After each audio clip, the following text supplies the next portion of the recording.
Whenever I talk about narcissistic abuse, I majorly focus on the details.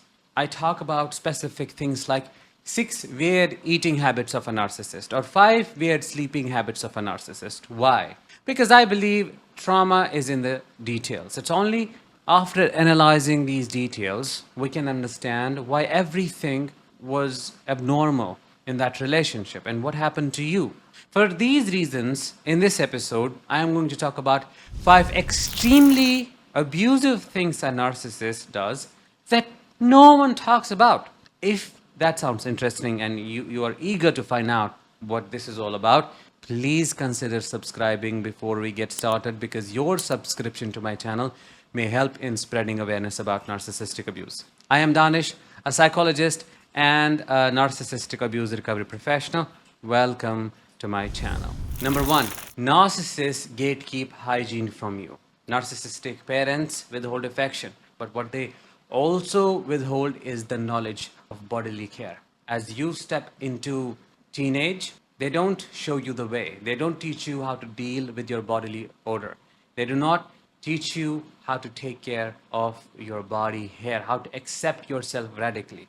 Teenagers struggle a lot with the forming identity. There is an ongoing identity crisis because they're trying to find themselves in all of that chaos. And what makes it worse is narcissistic parenting. You are left alone on your own to sort it out. And they weaponize your developing body. They call you smelly and stinky. They call you filthy. It's your friend that tells you what to do with your body. Or your friend's parents guide you, give you tools to take care of yourself, gift you a deodorant or something like that. This may be small for children of non-narcissistic parents, like something insignificant. They may say, duh, come on, this is obvious, but not so obvious for us children of narcissistic parent who felt like we were directly dropped from the sky and we landed on earth all alone in this scary world, and we had to sort it out. We had to know the way. Rather, we had to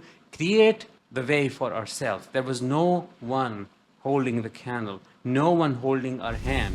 Number two, a lot of narcissistic parents exploit their children by uploading their videos non-consensually only to earn money. That's the sole intention. They exploit these angels. They steal away their innocence.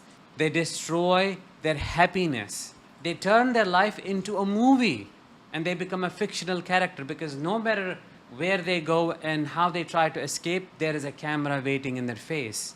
Their true emotions are never acknowledged because the moment they cry, there goes the narcissistic mom taking out her camera. Cry louder. Make it seem like you are in pain or you're angry today so that we can put that in a shiny, attractive thumbnail and get more viewers. That is the condition. That is how narcissistic parenting looks like in this more modern world, where children are, in a way, sold for money, indirectly. Their innocence gets lost. They get lost in this chaos. They do not know who they are dealing with. Everything feels fake, and they lose trust. They lose their childhood.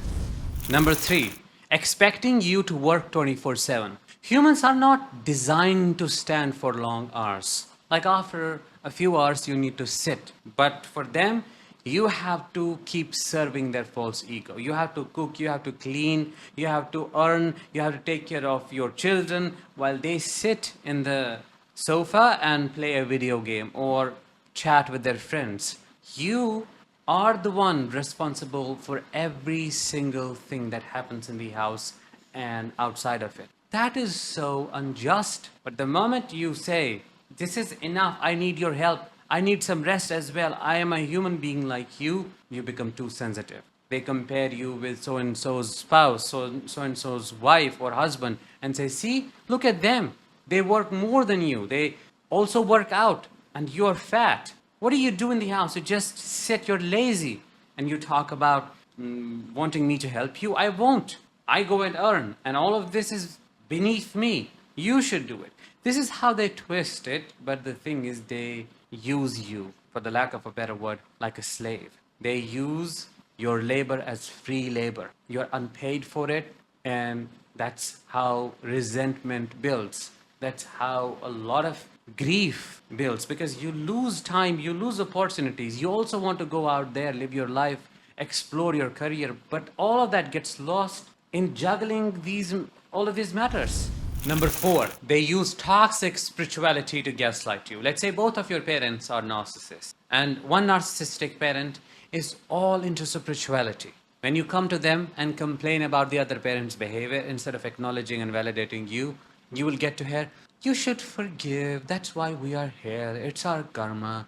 We can't control them. You can control your destiny by creating it through your actions, and you only have to be good to others. They will basically dump all that crap in your head so that you forget the main issue and keep enabling the narcissist like they do, because they like the chaos, they like the turbulence, and they want you to stay compliant. They want you to like it as well. That's why they manipulate you so heavily. This is abuse, but it doesn't look like abuse. If somebody comes across wearing all those light jewels and shining, wearing white clothes with long hair, being all university and talking about angels and all this, I'm not ridiculing that stuff.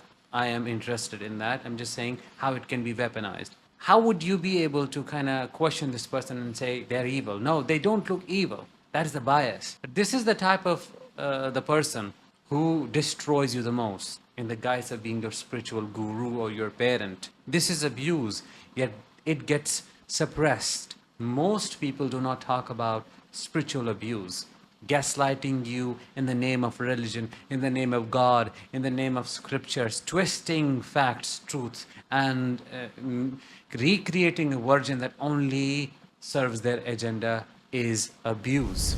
Number five, and the last one, they may use their car as a torture chamber. This is also what only a few people have talked about.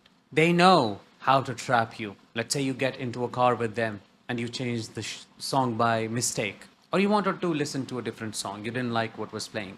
There goes a narcissist screaming and yelling at you, and they will purposely do it because they know you won't be able to escape now. This is a torture chamber, and you're trapped in here with me. So let me punish you left, right, and center. The moment you open your mouth and try to fight back and defend yourself, they start speeding. They start scaring you. They like the thrill like a psychopath. That's where when their secondary psychopathy comes out and you say, please, please, please slow down. Okay, I'll just shut up. Slow down. And that is when they do it still. Then they reduce the speed only when you silence yourself, when you suppress your voice. That's how coercive control looks like. That's what psychological strangulation is all about. That's how suffocated you feel in any relationship with a narcissist. That is abuse. These car fights, we think every couple goes through them. No, not necessarily. Not every crazy driver starts speeding the car. Not every crazy driver starts speeding up the car the moment they notice their spouse or the other person in the car is feeling uncomfortable. Not every person instigates you. Not every person creates a conflict on purpose, especially in a setting that is inescapable. It's something that only narcissists do, and that is what makes it abuse. So those were the five things. Out of these five, which one have you experienced? Drop your answers in the comments, and I will talk to you in the next one. Until then, as always, let the healing begin and continue.